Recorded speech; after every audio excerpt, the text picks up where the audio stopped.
వేడి వేడి అన్నంలో అట్టి చేపల పులుసు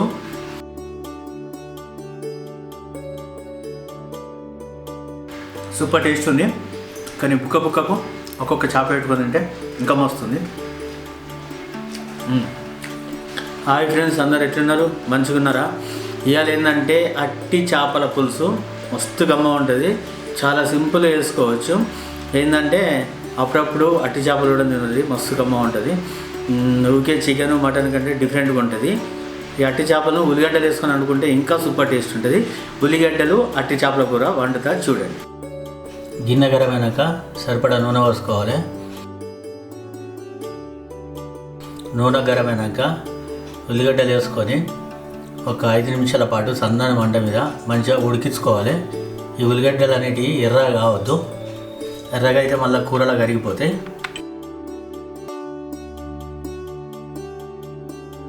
ఇట్లా ఉల్లిగడ్డలు మంచిగా ఉడికినాక అల్లం వెల్లుల్లి ముద్ద వేసుకోవాలి.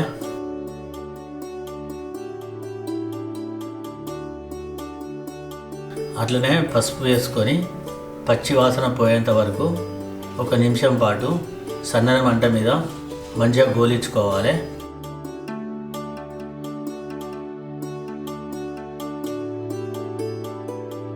ఇట్లా గోలినాక మనం ముందుగా శుభ్రపరుచుకున్న అంటే మంచిగా కడుక్కోవాలి. ఎండిపోయి ఉంటాయి కాబట్టి మంచిగా ఒక 5-6 సార్లు, అవసరం ఉంటే 10 సార్లు మంచిగా కడుక్కోవాలి. ఈ మంచిగా కడుక్కుంటేనే కూర రుచి పెరుగుతుంది.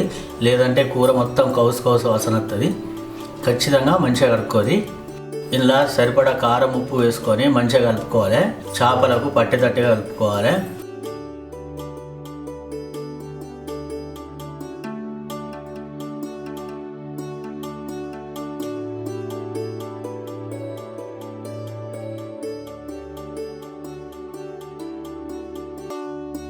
కొద్దిగా చింతపండు పులుసు పోసుకోవాలి. మీ టేస్ట్కి తగ్గట్టుగా పులుపు ఎక్కువనా తక్కువనా చూసుకొని పోసుకోండి. నేనైతే కొంచెమే పోస్తున్నా. ఇది కూడా కొంచెం పులుపు ఎక్కువ అనిపిస్తుంది కాబట్టి ఇలా కొన్ని నీళ్ళు పోస్తున్నా.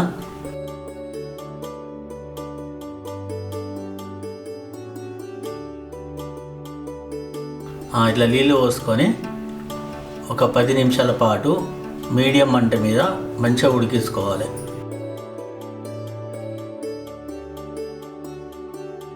అప్పుడప్పుడు మధ్యలో ఇట్లా కలుపుకోవాలి. ఇంకొక 2 నిమిషాల పాటు సన్నని మంట మీద ఉడికించుకుంటే ఎంతో గుమగుమలాడే అట్టి చేపల పులుసు తయారైపోతుంది.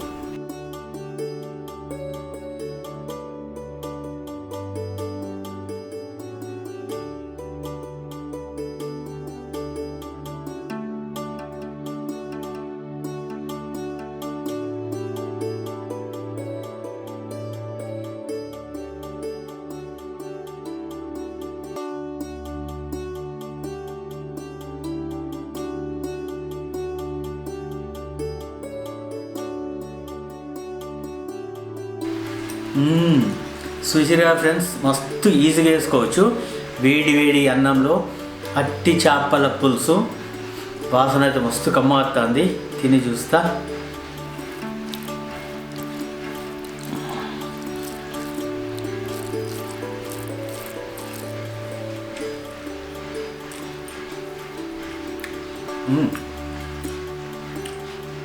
సూపర్ టేస్ట్ ఉంది. కానీ బుక్కకు ఒక్కొక్క చేప పెట్టుకొని తింటే ఇంకా మస్తుంది. సుషి ఫ్రెండ్స్, చాలా ఈజీ చేసుకోవచ్చు. మస్తు ఉంటుంది. నాకైతే బాగా నచ్చింది. ఓకేనా? నా వీడియోకి ఇట్లా మీకు నచ్చితే లైక్ చేయండి, షేర్ చేయండి, కామెంట్ చేయండి. మరిన్ని నా వీడియోస్ కోసం నా ఛానల్ని సబ్స్క్రైబ్ చేయండి. అట్టి చేపల పులుసు సూపర్ ఉంది. ఓకేనా? Bye friends.